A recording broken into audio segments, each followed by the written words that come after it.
us today.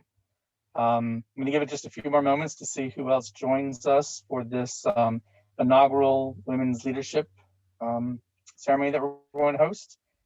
I'm Ryan Martin. I'm the Executive Director for the YMCA at Virginia Tech, if you haven't met me before. I apologize for the mask. I'm actually working at the thrift shop today, so we've got to wear that as part of the regulations. And I might jump off once in a while if we have some customer questions. But we've got several other staff members on board that'll be able to help out as we move forward. I really appreciate you all taking the time to join us. Earlier this year in March, we celebrated International Women's Day, and this year's theme for it was Women in Leadership. As a community organization committed to carrying out our mission of social responsibility, we're happy to take part in recognizing 3 international women leaders from our local community. Our guests today have demonstrated social responsibility, leadership, and service, each in a different field. I'd like to welcome our 3 guests and all of those who are attending today. Also, I'd like to introduce our International Program Director, Dina Ali, who will introduce the guests as I present them with their certificates of recognition. Dina? Thank you, Ryan. I would like to introduce Ms. Gunan Kiran. Hello. Hello, Gunan. And I will say a little bit about Gunan as Ryan presents her with her certificate, which I will happily deliver to her at some point after our ceremony. Ms. Gunan Kiran is a chemical engineer by training with a master's degree in science earned from the Middle East Technical University in Turkey. She did her postmaster studies in the University of Maine in the US. Ms. Kiran moved to Blacksburg in the year 2000, and devoted all her time to her family and her children's education. She has worked in so many different capacities in the school system. She became involved as a president of the Parent-Teacher Association in different schools. Ms. Kiran also served as a substitute teacher and an administrative assistant. Currently, Ms. Kiran is an elected member of the Montgomery County School Board. She is also a member of the Montgomery County, Floyd County Regional Library Board of Trustees. It's a long list, so and I'm trying to rush through it, so I apologize. I'm sorry, I have lost my notes. I will stop here, but I will come back to more of her accomplishments. So we can then move to Dr. Agida Manizade. I hope I said that correctly. And Ryan can present the certificate. Hi, everyone. We can't really see the certificate, but maybe Ryan, you can read. Yeah, if you can read for us what is on it, that would be good. Sure. Before we move on. It states the YMCA at Virginia Tech International Women's Group presents the certificate of recognition to Agida Manizade. I apologize for your last name. I'm very sorry. For demonstrating leadership, making a meaningful, and setting an example of service in the Newer Valley. Thank you. Dr. Agida Manizade is a professor at the Department of Mathematics and Statistics in Radford University. She is also the editor-in-chief of the Virginia Mathematics Teacher Journal and the founding director of the Secondary Mathematics Professional Development Center at Radford University.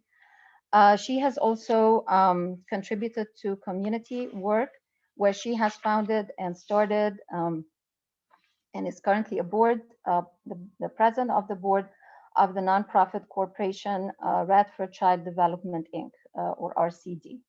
And we'll learn a little bit more about that later on. And the third person that we have, our third guest is, and I hope I say that correctly, Ms. Pai Cheron Sambat Amorn. Ryan, you can present the certificate as well. And Ms. Pai is a co-owner of Next Door Bake Shop with one of her sisters, and also the co-owner of Cafe de Bangkok with her other sister. She has graduated from Virginia Tech with a bachelor's degree in business information technology, but she decided not to pursue a career in that field, but follow her childhood dream of owning a bakery in Blacksburg. She has been in the food industry for the past 12 years. She has also been a community member who supports the YMCA Meals on Main that started this last year with the COVID pandemic. So she has donated a lot of treat bags for children for various holidays, and also donated food to the Christmas store for many years, and has taken a leading role in sustainability initiatives for her restaurants. And we'll hear a little bit more about that later on as well. So I'd like to welcome you all and congratulations. And I will have a few questions that I ask to each one. And I will ask the audience to please, if they have any questions, to direct those to Laureen from the YMCA. I think you can see her name on the screen. Here's Laureen. Hi, Laureen. She's the engagement director. And you can direct the questions to the chat box, and she can then share them with us after each guest gets to talk. So I will begin by saying thank you all for joining us. It's really an honor. And I'm sorry, again, I'm looking through my notes here and I found them. All three guests have taken on leadership roles in their careers and work, and they have all done service to our community. They're also mothers delicately balancing the work and family responsibilities every day, something that many women can relate to. However, they are also international, meaning they grew up in another place, maybe have a different language, they speak a different language and cultural background, which make their experiences really unique. And we're here to hear a little bit more about that unique experience and their journeys coming to the US and doing the work that they do. I would like to begin with Gunan, if you can tell us a little bit about where you grew up and what were the major challenges that you faced when you first arrived in the US? And I'll ask you a few more questions after that. Sure, sounds good. Well, first of all, thank you so much, Ryan and Dina and Lorene, for this opportunity. It's definitely an honor. I'm excited to be with you all this afternoon. Well, I grew up in Ankara, Turkey. That's the capital city of the country. We speak Turkish, and it was a city of 2 million when I, moved. So that is 33 years ago. And initially I came to University of Maine as a grad student and a bride at the same time. So the reason I moved is, both, being married and also attending the graduate school.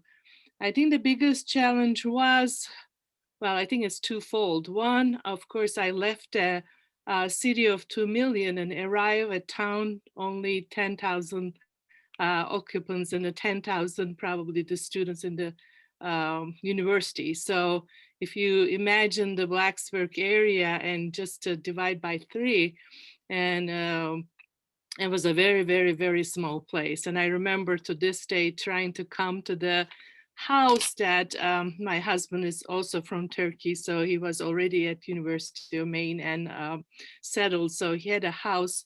So when we were coming, I was like waiting where this city is, try to see, and we crossed a bridge and there was an intersection of a firehouse, post office, and a pizza parlor.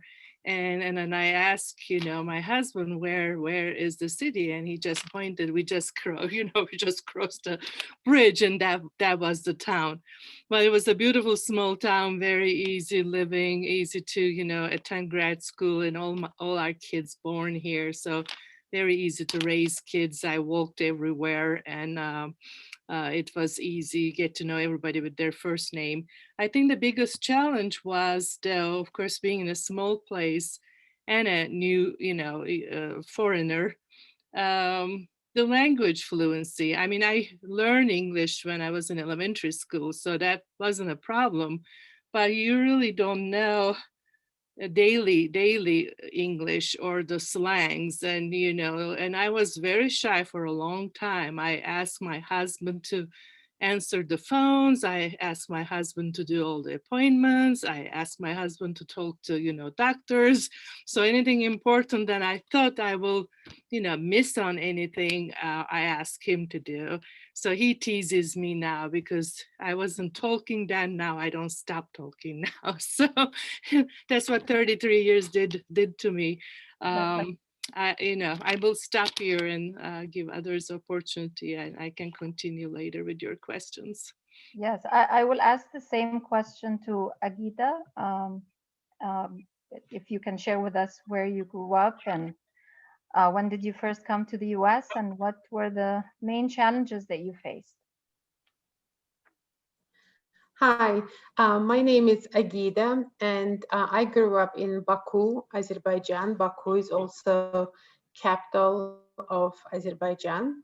Azerbaijan is located right on the border between Europe and Asia, and it used to be part of the former USSR, and it's currently an independent, one of the independent countries that broke apart. I don't know how stable is my internet connection. Can you guys hear me? Yes, we can hear you now. Okay. A little break, but I think we caught it. Yes, so I see the sign says unstable internet connection. I apologize. Because of the storm, my connection isn't great and I'm not at the office, I'm at home. So that makes it a little bit more challenging. So when I came when I was about in my early 20s, and I came in 1998, so it's been a while. And at the time, I came with an intention to go to a grad school and moved directly from Baku, Azerbaijan, which is also a large city, into Williamsburg, Virginia. That was my first town. And just like Gunan said, it was a cultural experience, a cultural shock, going from the large city to the small town. But also the same types of challenges that she described, I had them as well in terms of the different setting, language, and so forth. I would say that probably my biggest challenge was coming from post-Soviet region into US and experiencing and being surrounded by my peers who had completely different experiences.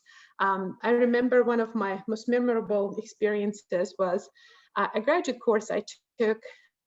One of the first classes I took prior to studying my graduate program at William & Mary. I took a course in the summertime, just trying to gauge how well I can cope with a graduate load. And the professor at the time, he was talking about emerging themes in data, in research data. And he proposed the word stress, and he went around the room asking people to tell them, what does the word stress associated with?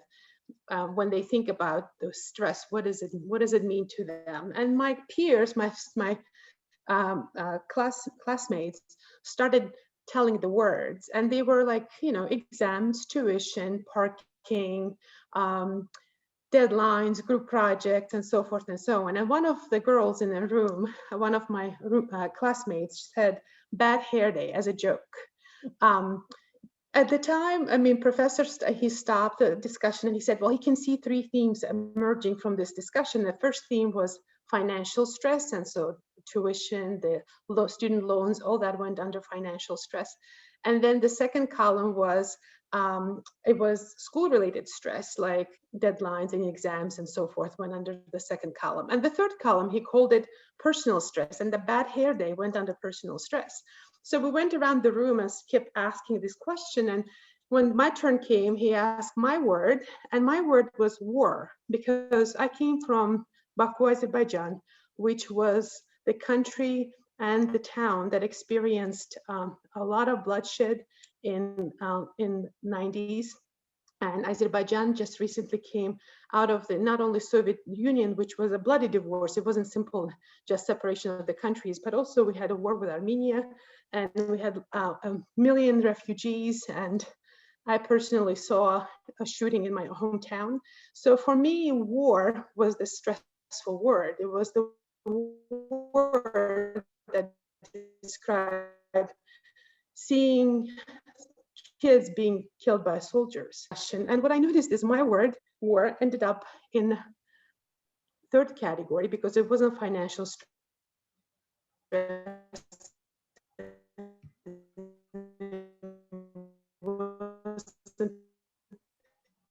It wasn't school-related stress. It went under third category. For me, that was a shocking experience. I couldn't really think about or focus, and I realized that my experiences were so I guess irrelevant to my peers, and my experiences were very different from what my peers were having at the same classroom, in the same college, in the same course. So experiences, I'm bringing them to the new country where my age group couldn't really quite relate to that. Thank you for sharing that with us, Agida. Yeah, definitely being an international has many layers of different experiences, unique, and yours is definitely even more unique than others. I would like to ask Pi the same questions. I don't know if you grew up in Blacksburg or in a different country, but if you can share with us where you grew up, and also if it was a challenge to you if you had grown up in a different place and moved to the US. Hi, I'm Pai. I was born and raised in Thailand. We grew up in Bangkok, which is the capital of Thailand, and I moved here when I was 18 to came to study. So I came straight from Bangkok to Blacksburg, which, like everyone said, from really big city to coming to Blacksburg is a big challenge. Coming out of our home for the first time is really a big challenge too. You don't have a mom, a dad, or a maid, a driver, or anything, doing everything on your own. That's the biggest challenge for me at first. Culture is definitely playing a big part in that. Everyone react different socially and in the classroom, in the dorm. So it's a big adjustment. So you came as a university student, right? That's Yes. when you first came here. Yes. Tell us a little bit about your experience being a student from a different country. Though Virginia Tech is a very welcoming place for different nationalities and cultures, but I don't know if you had some challenges still, even though the environment was very welcoming. It's a challenge. Not everyone wanna be your friends, but since it's a big diverse school, my first friends is actually Japanese. We kind of stuck together, and yeah, there's a lot of international school student at the time that we came for the same orientation. So that's good and bad things. Once we're stuck together, then we kind of just be friends with international kids at first. It's hard to break into the other groups of students at the beginning, even in the dorm. Like, we all hang out with each other, and of course American kids hang out with each other. But as times go by, we started blending in. But language is a big issue too, that sometimes they don't understand what we say. And it's not that they, as an 18 years old, not that they're trying to understand us at most time either. So it's a big challenge there. Right. I love that we have all the different backgrounds and maybe age groups that are represented here. So I'll go back to Gunan and ask you, so what were the things that you did or the things that helped you overcome that challenge? You said you were very shy for a long time. You felt like you couldn't speak the language well, though you're very well spoken. You've studied English since you were a little child. So what was it that made you feel empowered or helped you overcome all those challenges and then start to shine? Thank you. Well, it was interesting because Orono, Maine was not international, like, Blacksburg. University of Maine didn't, I'm sure they had international students, but the community wasn't as big as what we have here. So I actually made bigger international women community here than I ever, made it in Orono, Maine. Orono, Maine was, we were definitely the only Turkish people. And in my circle, we were the only international people, my husband and I. So I definitely relied on him a lot. But being in a graduate school, I think helped because, that was taking me out of my comfort zone. And I can, obviously have to interact with the students and interact with the professors and also the community. Even though it was very small, just being involved in the community. And soon after, we started having kids, I got involved with the schools. And when you get involved with the schools, you find families with the kids and you start, making your little circle bigger and bigger. So I would say involving in community, I think helped me out. And slowly I gained my confidence then actually, people can understand me. And it's not that I don't understand me, but I just have to not worry about talking so perfect. And if I'm saying something wrong, they still appreciate, what I'm trying to convey. And so I shouldn't worry about my grammar, because when you learn book language, as a second language, it's very different than daily language. So when you think about whether you're putting the subject and verb in the right order, you miss the conversation, so you have to be, fast about that kind of stuff. So it took a while, but definitely community involvement and soon after involving in the schools and being in the university, day-to-day graduate program definitely helped. Right. I will ask the same to Agida. What were the things that helped you overcome some of the challenges that you faced?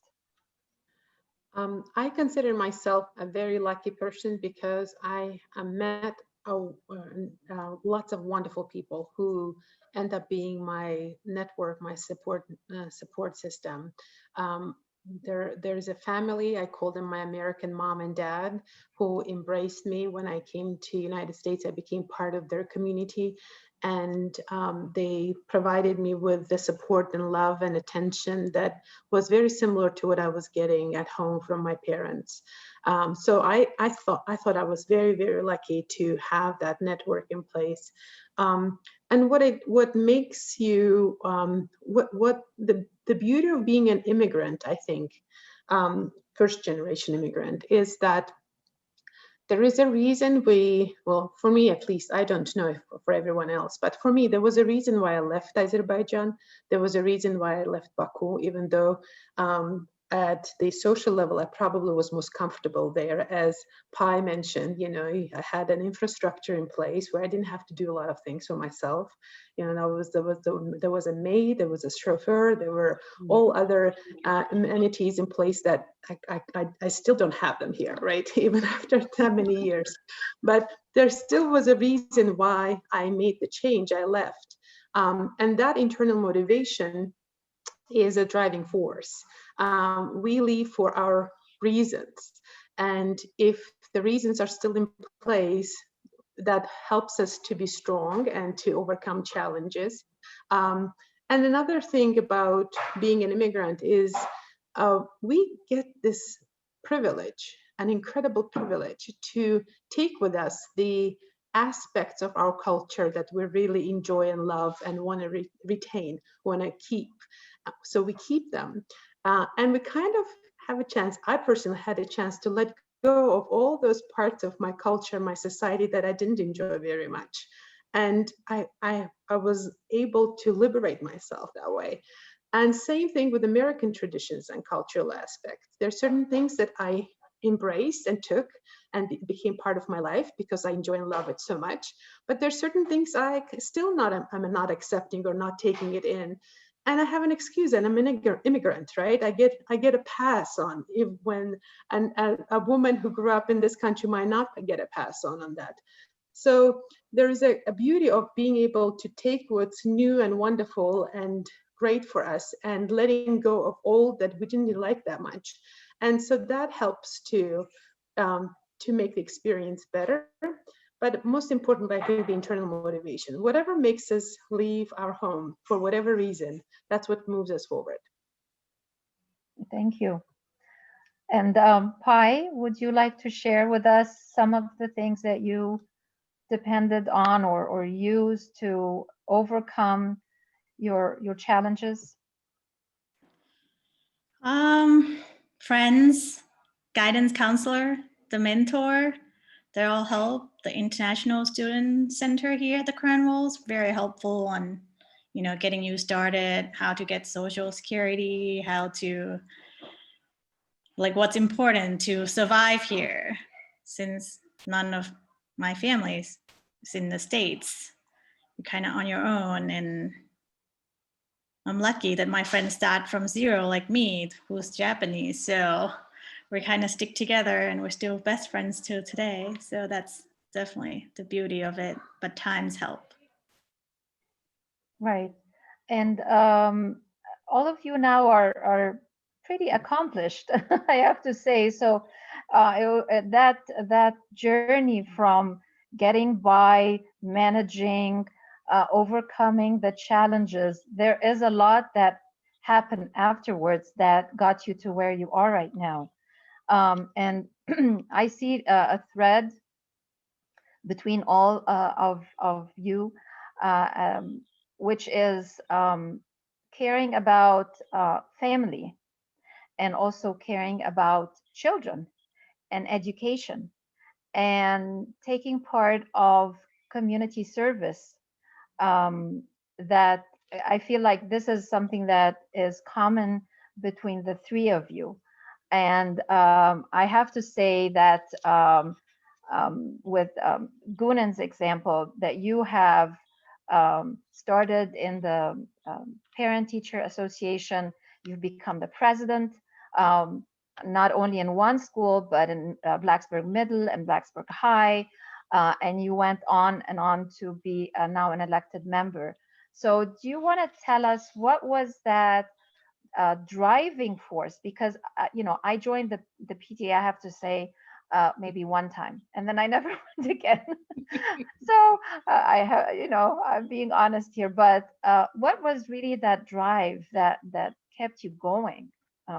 If you can share that with us. Sure. I think by when I decided the family, well, I always wanted to have kids, even before, I got married. I always thought I will have a family. And I guess, my career drivenness versus, family first, pretty much find its way when I have to leave the PhD program just before I defend my thesis, because my husband was ahead of me. He's a chemical engineer also. That's how, we met at the college that I was teaching in Turkey. He came to visit one of his friends. That's how we met. And then, we had a long distance relationship. We actually did see each other only 3 3-part visits. And then within 6 months, I left the maid and the chauffeur kind of a setting and came to, little town of Orono that you really can't even find anybody to help with the housework. So you did, all that. But I was, determined to, have a family. And my husband is, was ahead of me in the field. So I decided and this town being so small, there wasn't going to be any opportunity for me to advance the chemical engineering the way that I wanted to advance. So I decided to follow the kids, and education, came so natural because when my son started kindergarten, I became a room parent, immediately. I used to, try to find a babysitter for my younger two so I can actually go and be in the classroom with my son and help teacher in the classroom. And then I realized, how important teachers' jobs are and how actually much help it is needed in the school system. So I became an extra hand for teachers as kids are, moving in, elementary to secondary education.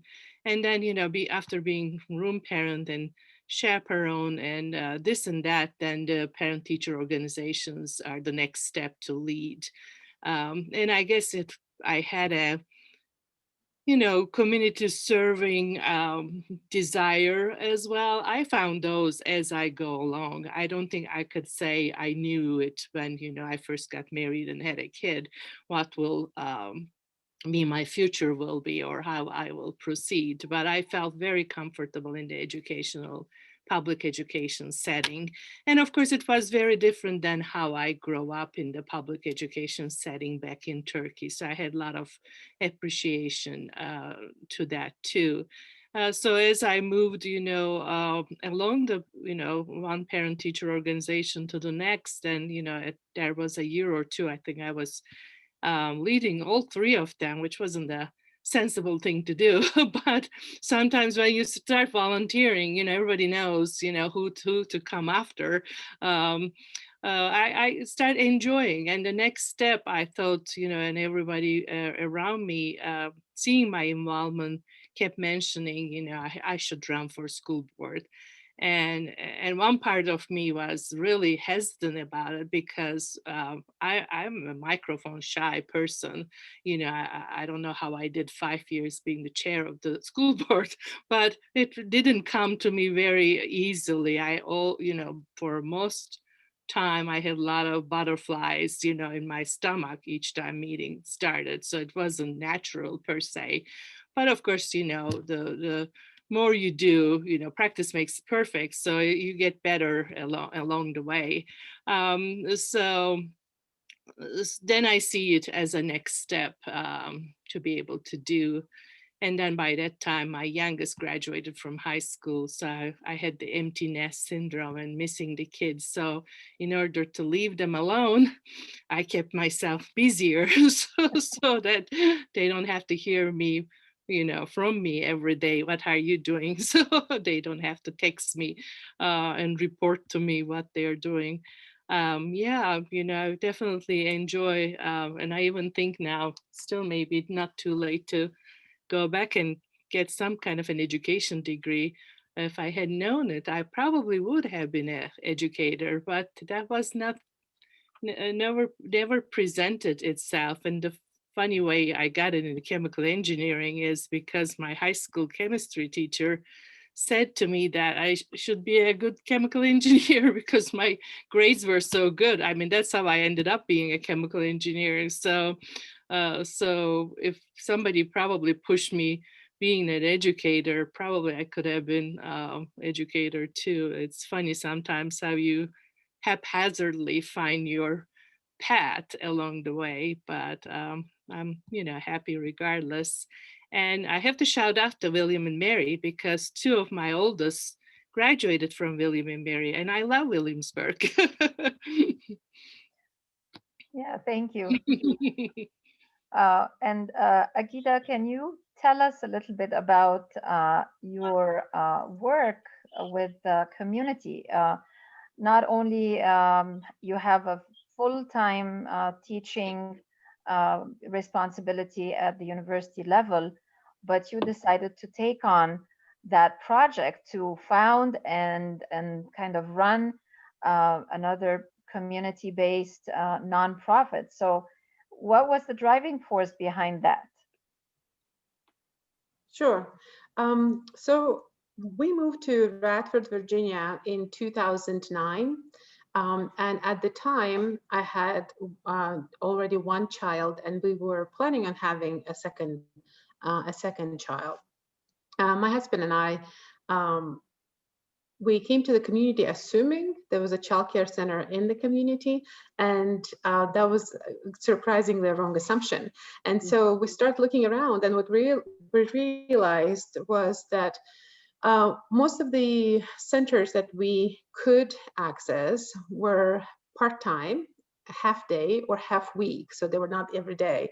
And for a working mom, and at the time I was an assistant professor, which meant that I would be very busy building my resume so that I can get a tenured position, retain the tenured position.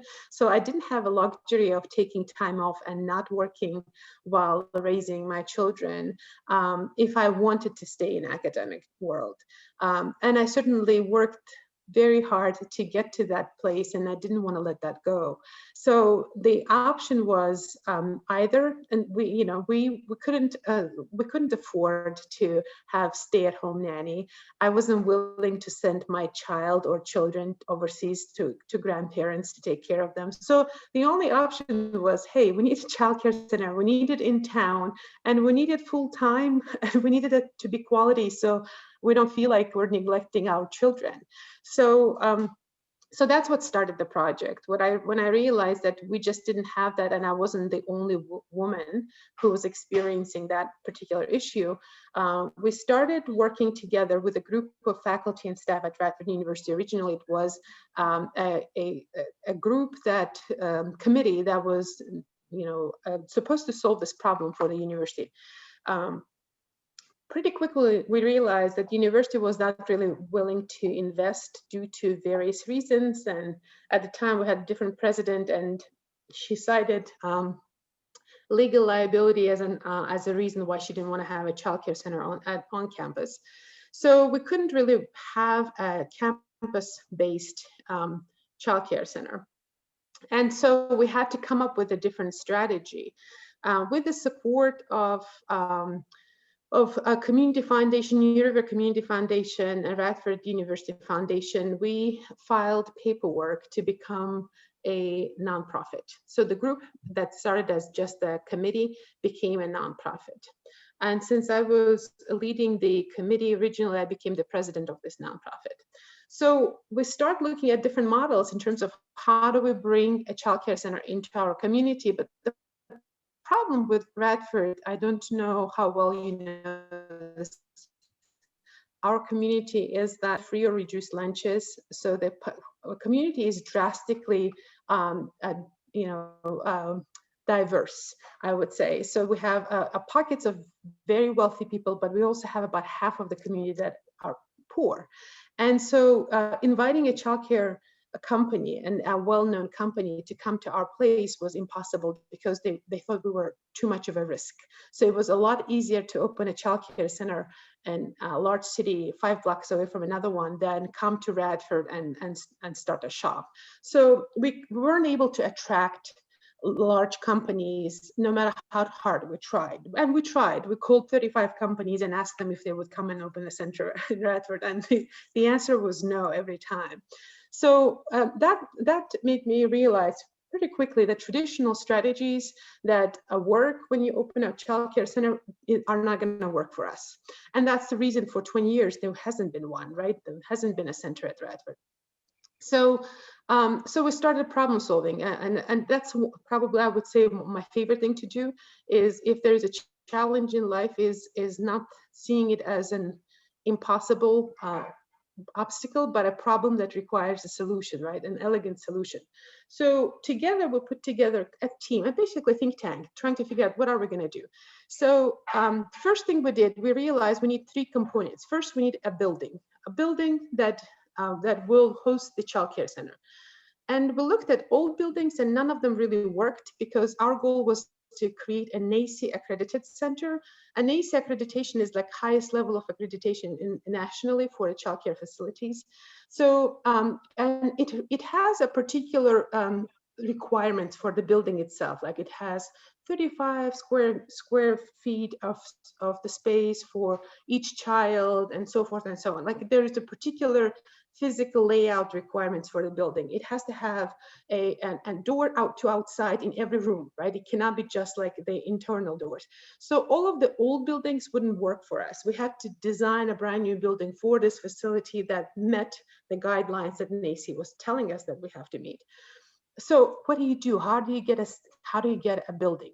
Well, we went to our local, well-known, wealthy realtors and real estate company. We went to Price Williams. Jeff Price and Mark Williams are now our, long-term friends and partners. But at the time, we just came to them and asked them, hey, would you please build us a center? And it's probably going to cost you $1.5 million. And of course, they looked at us as if we were crazy and made total sense. They're like, no, you guys just were born yesterday, brand new nonprofit. You have no credit history. There is not a chance that this community had 50% on free and reduced lunches. There's just no way you can pay us back the money. So the answer is no. But that has never discouraged us. So we thought, okay, what if we're not the ones who are signing the lease? What if you build a center for us and we find a company that is nationally, it has a national standing, it has a great credit history, it is stable, and they will sign a lease with you for 10 years and with additional 10 years after that, for an extension. Would you then build a center? And they said, well, if you're going to get us a company that will rent it from us and it has all those characteristics you just described, then the answer would be yes.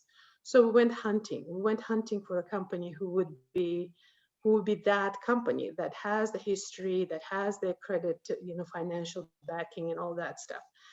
So we found a company. At the time, it was Rainbow Child Care Centers, not the Rainbow Riders, by the way. It's a different company. It was a national chain, which was later purchased by KinderCare. So Rainbow Child Care Centers was a national company. It had over 1,000 centers at the time. And we approached them and they said, we approached 35 companies, but that one was closest to what we were looking for. They were willing to create an ACE accredited center for us. But again, when we approached them originally, we said, hey, would you please come to Radford and open a center here? Or run a center for us. Open the center, they said no. Run a center for us, they said, well, again, Radford is impoverished community. You guys have lots of people who are in poverty, high risk, too high of a risk. The answer is no. We said, what if instead of spending the money you typically spend to open a new center, we give you pre-open capital? What if you go to another place, you typically spend about $300,000 to buy books, the playground equipment, the beds and toys and everything else that goes into the center. What if we cover the cost of that? Would you then come and open a center in Radford? Or run a center, not even open, run a center for us in Radford as a contractor? And they said, well, if you give us the pre-open capital that covers all the costs that we normally have to cover out of our pocket, then the answer would be yes. But you gotta give us that money. So we went hunting for money, right? We went to our YMCA Foundation and said, hey, would you give us a gift of $300,000? We really need it. And it would be for a great cause. And the answer was no, you guys are crazy. It's too big of a risk. It's just never going to happen because you're never going to pay us back. You are nonprofit, just born yesterday, not going to happen. Answer no, like it's a story of our lives, right? Every time we go, the answer was no. So we never were discouraged by that. We said, okay, what if we come up with a plan that shows you how we're going to pay it back? Then would you give us the money? And they quite literally, I'm not going to name the guy because he's no longer there, but I also don't want to embarrass him. But he laughed in my face and he said, there is no way you're going to come up with that plan. So, but if you do, we'll give you the money. It would be a loan. It would be interest free, but you have to show me how you're going to pay it back. Okay, so we went hunting for a plan. How are we going to get the $300,000 back to our YMCA Foundation if they were to give us interest-free loan? So we went to the Carilion Hospital. At the time, Carilion Hospital had a tiny little childcare center in the basement for about 45 kids, crammed quarters. And they really wanted to use that space for the facility for cancer patients who are getting the treatment for, what do you call it? The chemical therapy after the cancer treatment for the cancer patients. So they wanted to use that space for that, but instead they were using it for child care center because that was the only thing, but because the doctors and nurses needed child care too, right? That's why they were using it. So we came to the CEO of Carillion and I said, hey, how much money are you spending to support your child care center? And he said, a lot of money, more than I'm willing to. And we said, what if we guarantee the number of spots you need? How many spots do you need? He said 45. We guarantee you 45 spots in this brand new state-of-the-art center, NACE accredited, less than 5 minutes away from your hospital. Brand new building, just will be custom built. And you use that space for whatever you need. And they said, that sounds too good to be true. We said, what if we ask you that you pay us a tiny, tiny fraction of the money you spend to support the center you're currently supporting as a corporate partnership fee, yearly corporate partnership fee, which will allow us to pay back the loan that RU Foundation is willing to give us. And they said, oh, that's a deal. So we got a deal with Carillion. So as soon as we got the deal with Carillion, Radford University came back, said, we want some spots too. We want to reserve some spots at your center too. We said, okay, how about you cut the amount of loan every year for the spots we're going to reserve for you. So here we go. So we got the Carillion and Radford University to help us pay back the loan to RU Foundation. RU Foundation gave us an interest-free loan that we paid to get all the equipment, materials, the playground, and everything we needed to get for pre-open capital for the company that came to operate our facility, national company that was able to create a NACE accredited center. And also that company was willing to sign now $1.5 million. And the entire circle has closed. The sustainable, self-feeding, evergreen contracts all around, and everyone is happy, right? So, so here we go. How long, I'm sorry, how long did this take? How many years did this take? So it took, yeah, I explained like if it was like a one-day thing. It wasn't. It took us 4 years to do this problem-solving puzzle and establish all the contracts in place, because that's you know, we had to, none of that has been done before, so we had to do it from scratch, and every contract had to be investigated for legality and the rules for nonprofit, for profit, and so forth and so on. So it took us 4 years, but we got it done. By the time we got it done, my kids were too old to go there. Right. But other community children were able to benefit. So we still run nonprofit. We still have the company that operates it for us. Our contractor is currently KinderCare, and we still have all of those relationships established. We give scholarships to families that cannot afford to come, because the cost of the good childcare is expensive. It's about between $8,000 and $10,000 a year.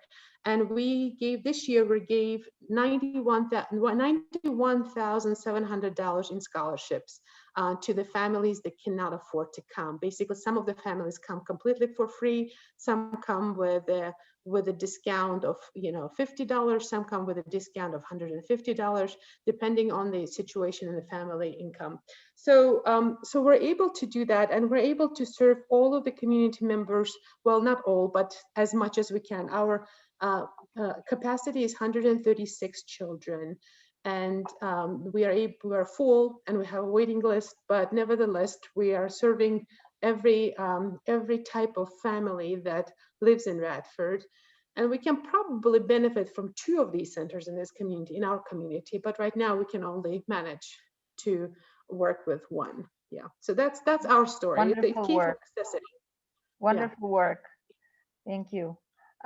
And I would like to ask Pai also about your, not only are you helping run and manage 2 restaurants, but you have also been active in the community. And we have to say that it hasn't been an easy year for restaurants. You know, with the COVID, a lot of businesses are struggling, and restaurants especially. So tell us a little bit about your community work and the drive behind that.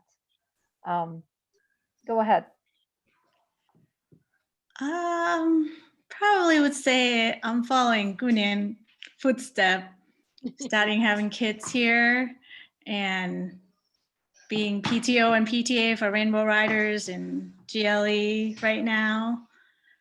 So mainly the focus is on the kids. That's why we're a big part on the Meals on Main to give the treats, because all those events for the kids are all canceled this year because of the COVID. The Easter was big for my kids, so we start from that. We packing all the treats bags, and so hopefully all those kids that picking up all the food can have a little fun because of the COVID. The restaurant has a lot of challenge, but we have good people helping, so we're good on that. But yeah, mainly the goal is on the kids and making sure all the kids are still enjoying their time. Even with the COVID, there's still something fun for them to do. And you've always, or for many years, you've donated also to the Christmas store.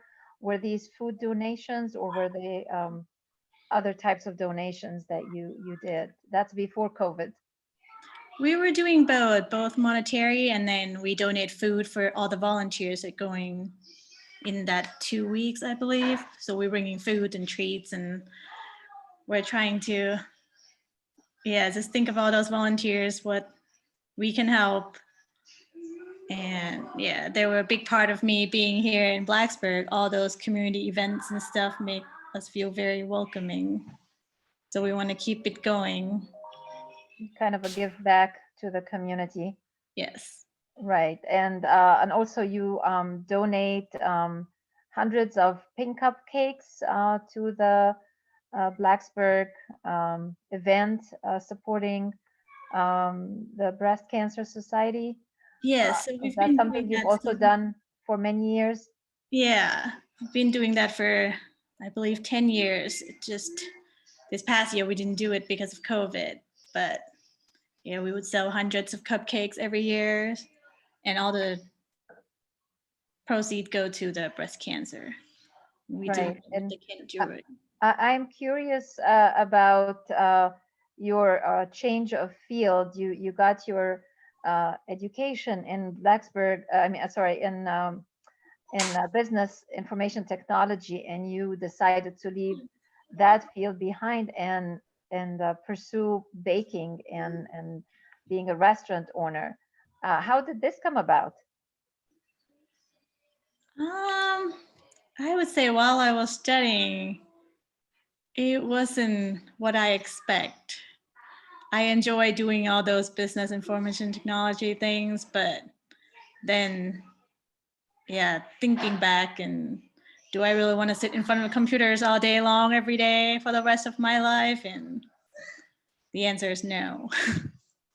So that's the first start.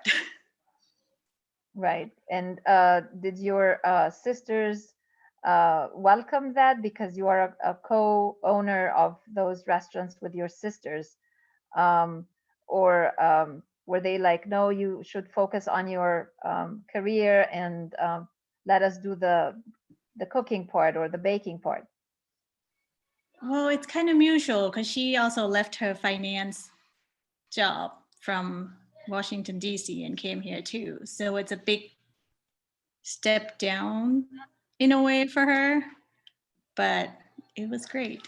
We had more time for the kids, and right, being in a small town allows you that kind of quality of life. Better quality with the family, and we get to hang out every day. So that's a big plus. That's wonderful.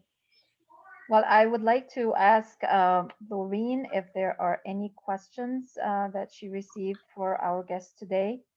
I'm going to check in the chat box or. No, I don't see any questions. But now is the time. If anybody has any question, is to ask it now in person or type it in. But I really enjoyed hearing all your stories, and I feel like we need another hour to talk more. But unfortunately, we're kind of running out of time. It has been a pleasure to hear from each one of you. And I find that there are many common things that I share with your experiences, also being originally from Egypt and having lived here for the past 20 some years. So I find it inspirational, all your stories. And if we don't have any other questions, then I think we'll stop here, and I will find a way to deliver your certificates to you in person, and see you in person soon with social distancing, of course. But thank you so much for attending, being with us, sharing so much about your lives here. And we hope to have you in other events that we have in the future with the YMCA. Definitely would like to um, take advantage of your experience. Oh, we have a question. I have a question. I have a question coming, and it's from Ryan, and he apologized that he had to leave. He wanted to know from the participants if they had ideas about what else the YMCA could do to help with the international community. Dina has a wonderful international women's group, and we know she's looking to expand that. But yeah, we're always looking for guidance about what else is needed and how we can help address some of those issues. So I don't know if anybody has any ideas they'd like to share. That would be wonderful. I think for me personally, I moved here, as I said, in the late 90s, and I brought my parents later on.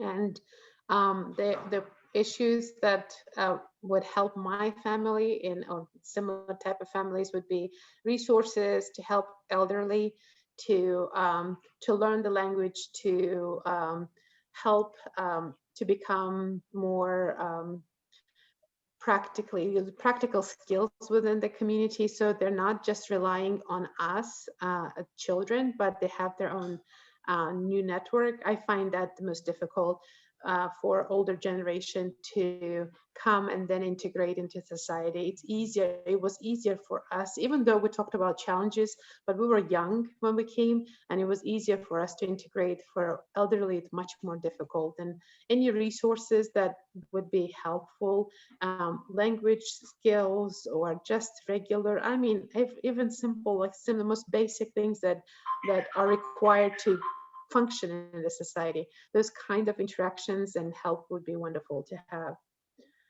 Yeah, that's really a good idea. Good to know. Anybody else?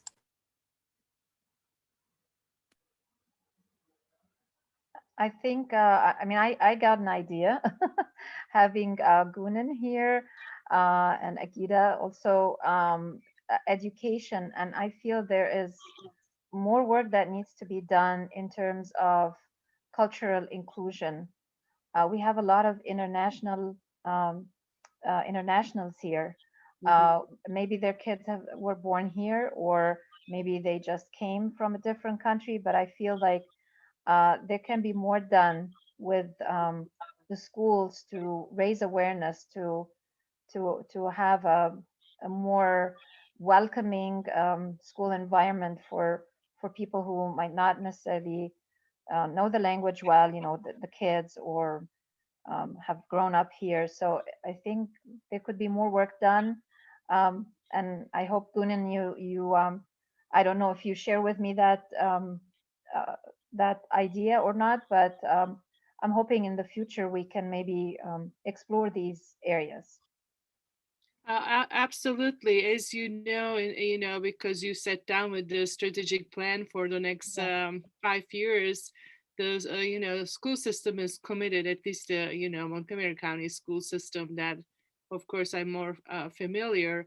Really invested in good learning environment, address the poverty, address the mental health, address the cultural diversity, address the equity, and all the racial issues that unfortunately our society is dealing with. With being a people of color, LGBT. Unfortunately, now we have anti-Asian trends going on. So there's definitely, I mean, the school system definitely not perfect, and can be done. More things can be done, but I would like to, you may know or you may not know, but I'm not gonna run again. So actually, this December is my end of December. My second term ends. So I've been on the board 8 years, and 5 of it as a board chair. So, Pi, maybe the next thing will be for you to run for school board. But I will be involved because I'm also on the executive committee with NAACP and a library board. So I try to keep all those connections where the children and education involved, all together. So definitely I will like to pick your brain, what else can be done, so that I'll be closely involved still with the school system, even if I'm not on the board.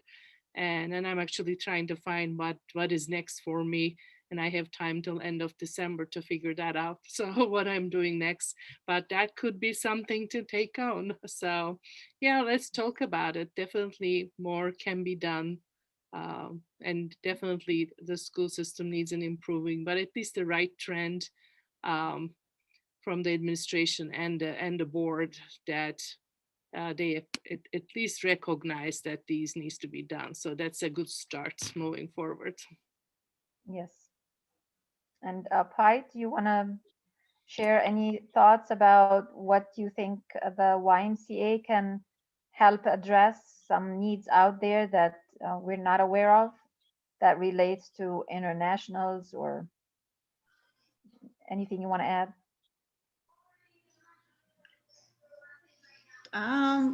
For me, probably just any event that, if we can just do it more often than just once a year. Because what if people were busy this week? Mhm. Or More events that highlight the Yeah. international community. Is that what yeah, you're instead of just saying? once a year, it doesn't need to be fall onto, I don't know, special months, but so it gives people. We are having in September, we're going to do something called Welcoming Week. Mhm. We are kind of partnering with Welcoming America to focus on a special week in September where we highlight immigrants and internationals within our community, and immigrant business owners. So we will be doing some work then. But I like your idea. It's more work for us. Yeah, but maybe something smaller. It doesn't need to be like a whole week. Smaller is good. One get together to It's highlight something. I don't know. Laureen been doing a lot. So Yes. It sounds like we might have some help, Dina. Yes. We The have food, I know where the can, food is let me coming know. from. we have some good input here, but Right. yeah, Dina did mention the welcoming week. We did a very small version of it last year because, of course, it was in the middle of COVID, and Yeah. Right. that was something we already said we wanted to grow this year. So yeah, I think if there are more events that really focus on the international community as part of the whole community, that would really be beneficial to everybody. And also I have to mention that we did for 2 years kind of an experimental thing with something called Civic Dinners. Mhm. There is a platform called Civic Dinners where there is a theme, and we have those informal small gatherings around the dinner table, and we get to discuss a specific topic, 3 questions, and so I feel like we can do maybe more of these throughout the year and get people to talk about important issues in a friendly, informal manner. So we keep you posted if we're gonna have any of those, and we'd love to have you again. Maybe we So can have also international book club. We can oh, read international, authors from different countries and that would be lovely. have a discussion. I'm so good, I read a lot, so I'm always in the book clubs. So Uh-huh. it's And a way of learning, the things that you don't know. And I think right. international one will be interesting too. Will force you to read different backgrounds. We also have during our group meetings, the International Women, we do a movie club. So Yeah, we that's had just started like off saying a book club, but then with the language, some of the members are not necessarily able to that's right. read as fast, but we also are we have with the Lyric Theater for just for that week 2 movie chat opportunities. We just had one discussing He Named Me Malala, and we're going to have another one coming up on Wednesday, Roma. I think it's a Spanish or a Mexican, a story about a Mexican or a Spanish Yeah. lady. And so we could do more of those with other organizations to promote international, community. So so I love all those ideas, and we'll take those and we'll work on them. And thank you so much for joining us. And thank you for all those who attended. And we will be replaying the talk. It will be available on our website or the schedule, right, Laureen? We will have it. Yeah. Yes. Hopefully in a couple hours. Okay. If it was actually running live on the site now, but of course it'll go. So we'll put the recording up so that people can check back and you can share it. But Share it yes, with your thank you. friends or family who were not able to join today. So thank you very much, and we will end here. And I will be in touch to see how I can deliver those certificates to you. Thank you for the Bye, opportunity. thank you. Thank you. Thank Great to you. get to know everyone. Thank you, everyone. Thank you very much. Thank you. Thank you.